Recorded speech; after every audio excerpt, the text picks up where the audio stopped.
but I don't know in the first few rounds if Yildrim at all is affected by that. I think that's old news at this point. Yeah, absolutely. They're in the ring right now. What happened earlier had nothing to do. Doesn't have anything to do with now. As I said earlier, this type of big right hand by Yildrim benefits Yildrim. Not the biggest right hand, but a nice right hand. A couple seconds ago. It's like the face of Yildrim. Marked up just a bit. No cuts though. Stop! Don't punch! No. Doesn't want punching inside on the clinch. Referee Mark Nelson separates.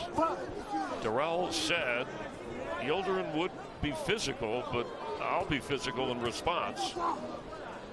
Now, last fight when we were doing during your fight, Caleb, when we were talking with Anthony, he said he likes to change up southpaw. He said it confuses the opponent. I said I think it confuses the fighter who does it half the time, because look, you either fight in light, stick with what's fight. Now that was a good punch.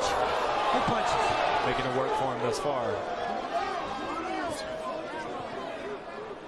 Usually when a fighter switches southpaw, though, they're not going to, they may be offensively as good, but they very rarely are they defensively as good. So when someone switches stances on me, I like to try and pick up the pace just a little bit, because their offense may be good, but they're going to be lacking in defense. Absolutely right. And again, a lot of times he says confuse the opponent. I said it confuses the fighter who's doing it half the time. Sometimes it can, But if he's been working it during sparring, during other fights throughout his career. No, he's been doing it right.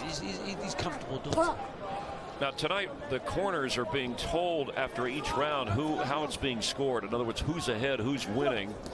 Rather unique here. Marcos Villegas is our unofficial scorer. Checked on this. And Marcus, what do you have? Yeah, I spoke to the WBC commissioner that is across from the table from us, and they are doing open scoring for the corners in rounds 4 and 8. Now, open scoring is something that is sometimes used by the WBC in international fights when they're not in the United States, but usually when they're here in the United States, they don't do that. And obviously we have a fighter who's from Turkey, but is that just through rounds 4 through 8? Just through those rounds, that's where the scoring will be told to the corner and how the judges are seeing each round. But right now, on the ropes is Anthony Dirrel. He's doing good work. Even though it's combinations, he's doing good work.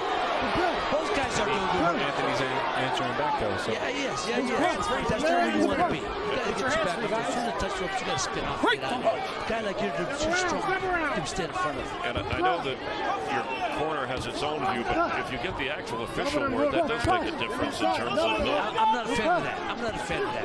Let your fighter think he's behind. You want him to keep fighting to the end. Well, you can always just hide it from him if you want. Stop! Well, I would hope they would, Chris. I don't think they want the fighter thinking, he's ahead. Left up right before the bell from Dirrel at a stare. Both of these fighters have won 5 straight fights after suffering the lone loss in their careers. There is Anthony Dirrel, who unofficially probably has the slight edge of this, maybe 2 of the first